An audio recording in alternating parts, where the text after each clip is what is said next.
Bonjour à toutes, bonjour à tous et bienvenue sur laforêtenchantée.tv. Je suis le WR+1 et je suis ravi de vous accueillir pour cette première vidéo de la chaîne. Le premier sujet que nous allons traiter se réfère à la Seconde Guerre mondiale. Ce conflit majeur et récent est aussi marquant que fascinant. De cette période, nous allons zoomer sur l'événement qu'est Barbarossa. Pourquoi me diriez-vous? Eh bien, car cette opération sera cruciale dans la poursuite de la Seconde Guerre mondiale et déterminera l'Europe dans laquelle nous vivons aujourd'hui. C'est pour cela que j'ai choisi de lancer laforêtenchantée.tv avec ce premier thème. Alors commençons sans plus attendre. Le 21 juin 1941, Hitler débute l'opération Barbarossa. Arrêtons-nous sur ce nom, Barbarossa. Barbarossa, en français Barberousse, est un général germanique qui a participé aux croisades pour la Terre Sainte. On dit d'ailleurs qu'il sommeille dans une cave mais qu'un jour il se relèvera et reconquérira. Avant d'entrer dans le vif du sujet, commençons par le contexte et l'état des lieux. En 1941, Hitler a déjà conquis l'Autriche, la Tchécoslovaquie, la Pologne, le Danemark, la Norvège, le Benelux, la France, la Yougoslavie et récemment la Grèce. Ainsi, le Führer règne sur la quasi-totalité de l'Europe. Quasi? Oui, car le Royaume-Uni continue les combats et ce malgré les attaques incessantes. L'Angleterre résiste et ne capitule pas.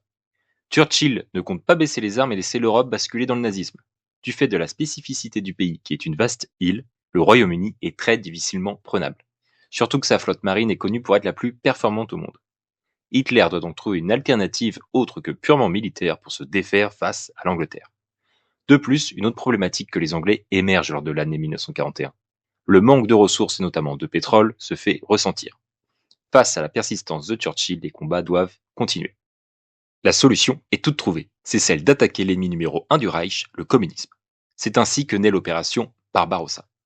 Les buts sont multiples. Ils sont d'obtenir l'abdication de l'Angleterre sans l'affronter directement.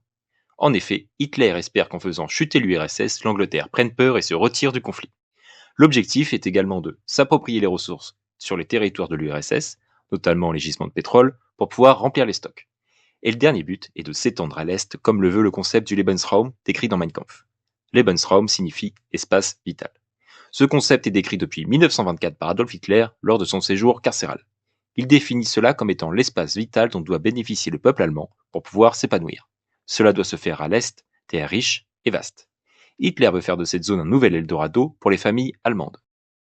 Ainsi, l'opération Barbarossa est un plan à la fois militaire, mais aussi diplomatique, idéologique et économique. Cette opération est donc sur plusieurs plans et est la réponse aux divers problèmes du Reich.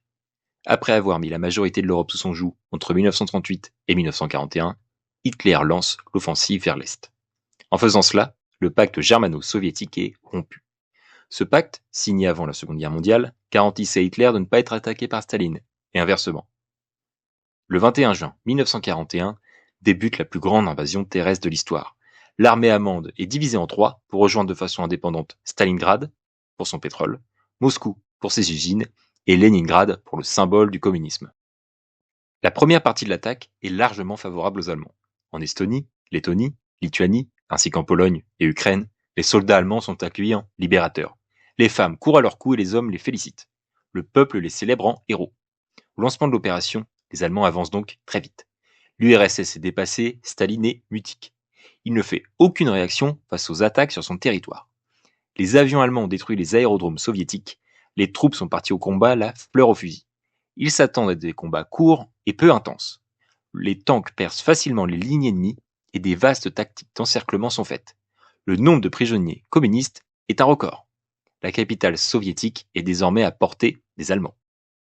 Dans un premier temps, la situation échappe complètement à Staline. Il est jusqu'alors resté aveugle et incompétent sur le nazisme et sur l'ascension d'Hitler. Il n'a jamais été convaincu d'une attaque à venir et ce malgré les avertissements des Anglais. Il a sous-estimé son adversaire et ne pensait pas qu'il mettrait en pratique son idéologie, pourtant rédigée et publiée depuis 1924 dans Mein Kampf. D'ailleurs, il met plusieurs heures à envoyer ses soldats face aux Allemands, tellement il ne prenait pas en compte cette possibilité. De plus, la plupart du corps décisionnaire de l'armée rouge a été purgé. La traque aux traîtres et la terreur se fait dans le sang. Nombre de généraux et maréchaux ont été décimés par Staline depuis qu'il est au pouvoir. Les officiers sont quant à eux pour la plupart en congé. Après 10 jours de silence, Staline prend la parole et son message est diffusé dans toutes les villes. La population s'arrête et écoute. Staline en appelle au sentiment patriotique et demande à ses amis de défendre le territoire. Il sollicite l'Église, dont il a pourtant massacré plus d'1 million de personnes, et tente de rallier les paysans à sa cause. paysans qui n'ont pas une opinion favorable de leur dictateur.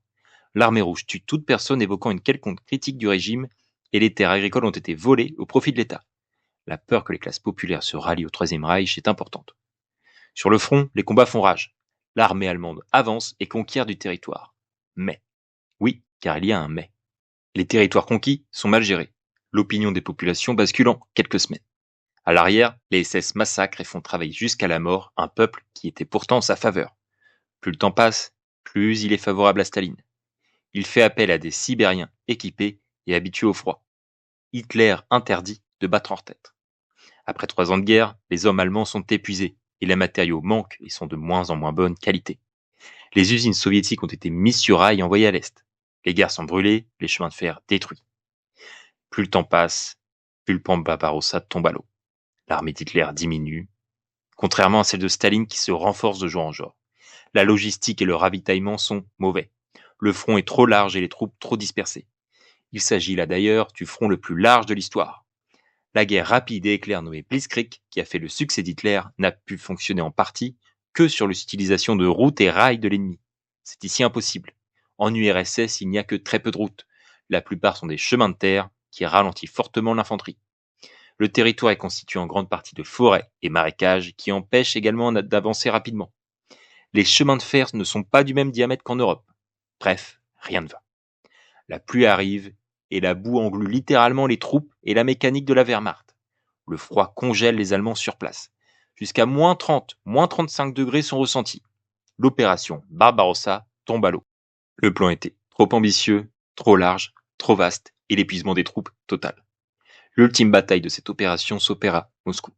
Il s'agira là de la bataille la plus importante et la plus violente de l'histoire. Et c'est l'armée rouge qui en sort gagnante. L'opération Barbarossa est un échec cuisant, ce qui en fera un point de bascule primordial dans l'histoire de la Seconde Guerre mondiale. Et cela signera le début de la fin pour le Troisième Reich. La contre-attaque soviétique se met en marche, les Allemands reculent, la mainmise d'Hitler sur l'Europe diminue. De plus, quelques mois plus tard, ce sera l'entrée en guerre de l'Amérique du côté des pays alliés.